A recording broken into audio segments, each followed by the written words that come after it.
আসসালামু আলাইকুম। আপনারা সকলে কেমন আছেন? আশা করি ভালো আছেন। পাঠ করছি ভায়োলেন্ট লাভ। লেখনীতে মরিয়ম আক্তার জুথি। ঈদ স্পেশাল পর্ব। রুমের বাইরে ওদের কথার শব্দ পেয়ে আরিশ ভ্রু কুঁচকে রুম থেকে বেরিয়ে এসে দেখে রাদীপ জুথির হাত ধরে দাঁড়িয়ে আছে। এটা দেখে আরিশ হাত দুটো মুষ্টিবদ্ধ করে তাতে দাঁত চেপে জুথির দিকে এগিয়ে যেতে যেতে বলল, ওর হাত ছাড়। রাদীপকে হাত না ছেড়ে জেদ ধরে দাঁড়িয়ে থাকতে দেখে আরিশ জুথির হাত থেকে এঁটো প্লেটটা মেঝেতে আছাড় মারতে প্লেটটা ভেঙে চৌচির হয়ে যায়। অতঃপর আরিশ রাদীপের টি-শার্টের কলার চেপে ধরে তাতে দাঁত পিষে কিছু বলবে তখন জুথি আরিশকে হিংস্র হতে দেখে রাদীপ থেকে ওর হাত ছাড়িয়ে আরিশকে থামানোর জন্য পেট জড়িয়ে বলল, থামুন, এমন করছেন কেন? ওর সাহস হলো কি করে তোর হাত ধরার? রাদীপের দিকে রক্ত আভা চোখ করে। তাৎক্ষণিক আরিশ খেয়াল করে তার মুখ তাকে জড়িয়ে অনবরত কাঁপছে। মেজাজটা এমনিতেই তেতে ছিল, তার ওপর এই কাণ্ড। রাগে ওর চোখ দুটো লাল হয়ে উঠল। মনে হচ্ছিল সামনে কিছু থাকলে ছিঁড়ে ফেলত। এমনি জ্বলছিল ভেতরটা। এর মধ্যে শুধু শুধু জায়গায় শরীর জড়িয়ে কাঁপাকাঁপি বিষয়টা মোটেও ও নিতে পারে না। জুথিকে টেনে থাপড় লাগিয়ে বললে, ঠাস, সমস্যা কি তোর? জুথি আরিশের হাতে খাপড় খেয়ে ফুঁপিয়ে কেঁদে বলল, আমার ভয় করছে তো আপনাকে।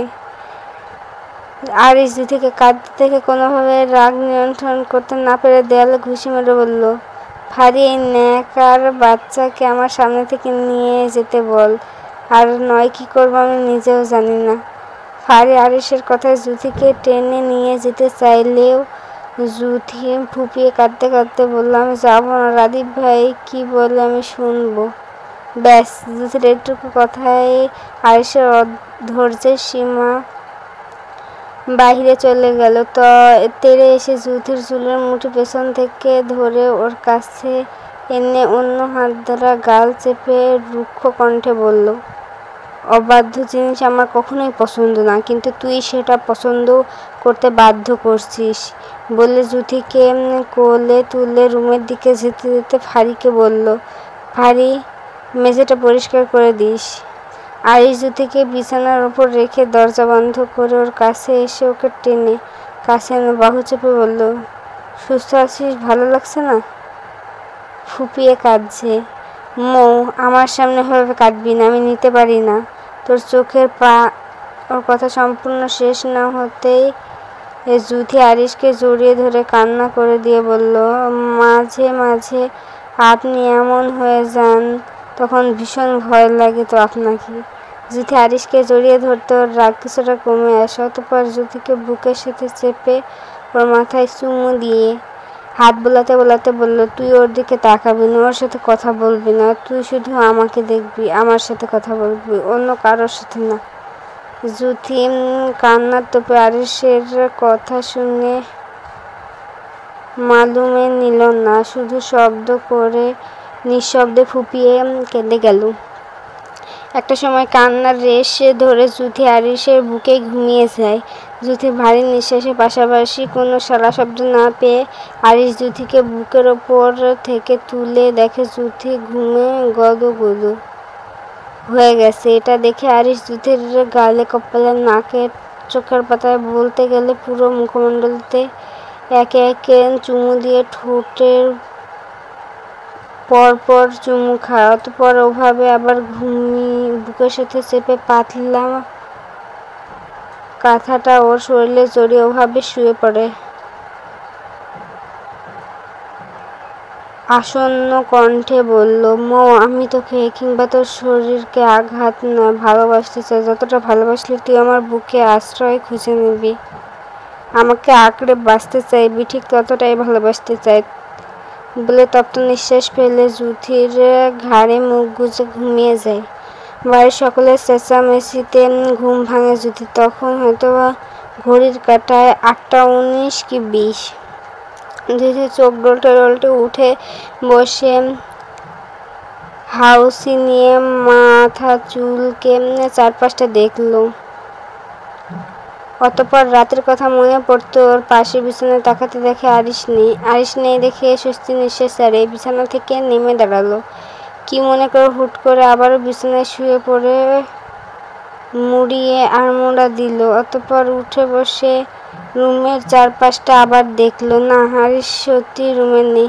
এটা দেখে মুচকি হেসে আরিশের কভার কাছে গিয়ে ড্রয়ার খুলে সেখান থেকে সেই দিনের ফেলে রাখা ড্রেসটা গুলো বের করে দুই হাতে দাঁড়া আবদ্ধ করে দরজা পর্যন্ত যেতে মনে বলল, হি এই সবগুলো ড্রেস আমার। সেদিন চকলেটের জন্য এগুলো নিতে পারি না, আর না সবগুলো চকলেট নিতে পেরেছিলাম, তাই এই সুযোগে আজ সবগুলো হাতিয়ে নেব, হা হা বলে সে দরজা খুলে বের হতে যাবে। আরিশ চোর ধরার মতো জুতির পেট জড়িয়ে ওর পা শূন্যে ভাসিয়ে গম্ভীর কণ্ঠে বলল, আমার রুমে এসে চুপি চুপি চুরি করার অভ্যাসটা আজও গেল না তোর? আরিশের কাছে ধরা পড়ে পাশাপাশি ওর গম্ভীর কণ্ঠ শুনে মিনমিন করে বলল, আমি কি চুরি করছিলাম নাকি? আমি তো এগুলো ফাঁড়িকে দেখাতে নিচ্ছিলাম। ও আচ্ছা, টেনে ব্যঙ্গ করে জুথি আরিশের ও শুনে কাচুমাচু করে বলল, আপনি তো রুমে ছিলেন না, হঠাৎ পয়দা হলেন কিভাবে? আমি না থাকাকালীন এভাবে আমার রুম থেকে চুরি করিস? জুথি আরিশের কথায় মাথা দুধে পাশে নাড়ালো, যার মানে সেভাবে তার রুম থেকে চুরি করে না। জুথিকে মাথা নাড়াতে দেখে আরিশ বলল, যাই হোক, আমার বউয়ের জন্য না, ড্রেসগুলো যে চুরি করতে যাচ্ছিস, এখন এর শাস্তি কি দিব বল? আরিশের মুখে শাস্তি শব্দটা শুনে জুথি ভর্ত কণ্ঠে বলে, শাস্তি? দেখুন, আমি ড্রেসগুলো নিইনি, তাই আমাকে নামান আর যেতে দিন।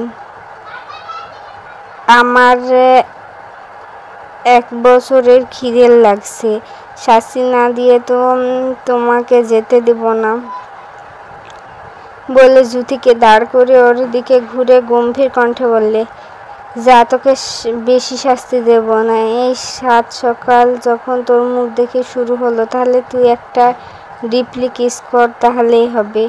জুথি আরিশের এমন শাস্তি শুনে ভ্রু কুঁচকে মনে মনে বললে, সারাদিন খালি চুমু, তাই না? আজ একবার জোরে চুমু খান শুধু। আমার সাদা দাঁত দিয়ে আপনার সুন্দর ঠোঁটে কামড়ের দাঁত বসিয়ে দেব।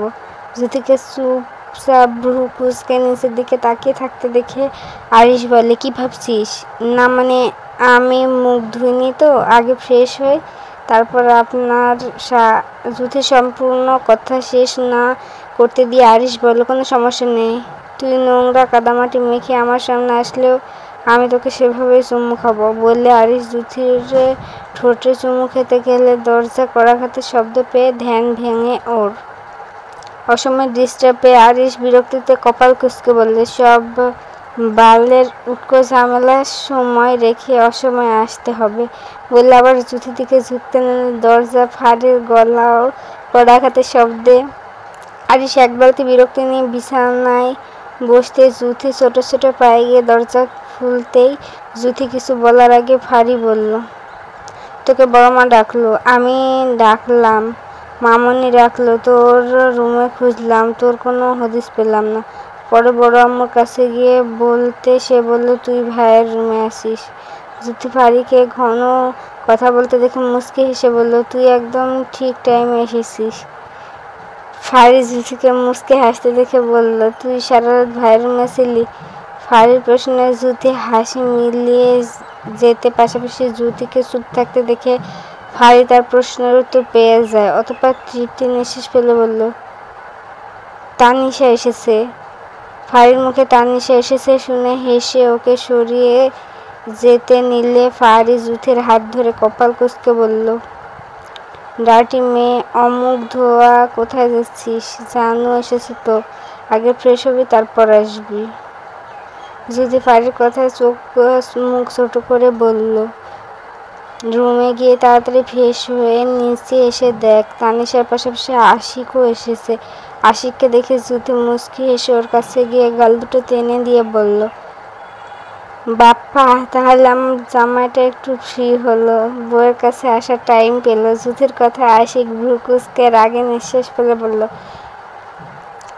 একদম জামাই জামা করবা না।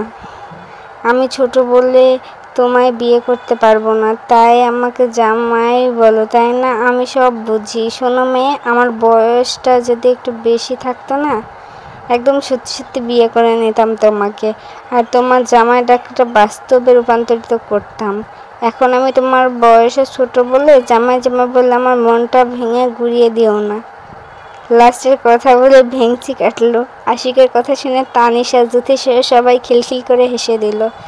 তানিশা হাসতে হাসতে বলে ফেললো, ও একদম ঠিক বলেছে, ও তোর বয়সে ছোট হয়ে গেছে। তাই আমার ভাইকে শুধু শুধু জামাই বলে সান্ত্বনা দিবি না। আমার ভাইটা যদি বড় থাকতো না, তাহলে তোকে ভাবি বানাতাম। জুথি হাসি থামিয়ে পেট চেপে সিরাজ ভঙ্গিতে বলে, আন্টি কি বলেছে বুঝলাম না। এখানে যে আসছিস সেটা ওকে শেষ করতে না দিয়ে তানিশা বলল, সেটা কি আমার আম্মু অজানা? এখানে আসলে যে তোরা যেতে দিবি না সেটা আমার আম্মু জানে। আজকে থাকবি, এটাই ফাইনাল। ভাইয়াকে নিয়ে এসেছি না, আজকে যেতে হবে। আমি কোনো কথা শুনবো না। আজকে দুপুরে খাওয়া দাওয়া করে বিকেলে যাব। এবার খুশি? জ্যোতিকে মুখ ভার করে চুপচাপ থাকতে দেখে তানিশা ওকে জড়িয়ে ধরল। এভাবে মুখ ভার করে থাকিস না। আজ তো 3 তারিখ, 9 তারিখ তো ইভাপুর বিয়ে, তখন একদিন আগে চলে আসবো, বিয়ের পরদিন যাব। অ্যান পার্টি অফিসে যাবে বলে কালো শার্টের সাথে সাদা টি শার্ট পরে, কালো প্যান্ট, চুল স্পাইক করে রেডি হয়ে ঘড়ি পড়তে পড়তে সিঁড়ি দিয়ে নিচে আসতে চোখ পড়ে তার পানপ্রিয় প্রেয়সীর উপর। কি সুন্দর একে অপরে জড়িয়ে সোফায় বসে আছে। এটা দেখে আয়ান মুখে হাত দিয়ে কাশি দিয়ে জানালো তার উপস্থিতি। আয়ানের শব্দ পেয়ে জুথি মাথা তুলে তাকাতে দেখলো আয়ান কেমন গভীর দৃষ্টি, সেই চোখে কত না বলা কথা।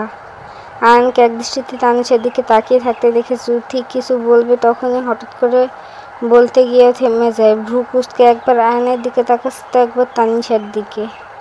আয়ান ফ্যাল ফ্যাল করে তানিশার দিকে তাকালেও তানিশার নিচে মেঝের দিকে দৃষ্টি স্থির করে রেখেছে। জুটি এটা দেখে মাথা চুলকে কিছুক্ষণ দেখলো, অতঃপর মুচকি হেসে চট করে বলল,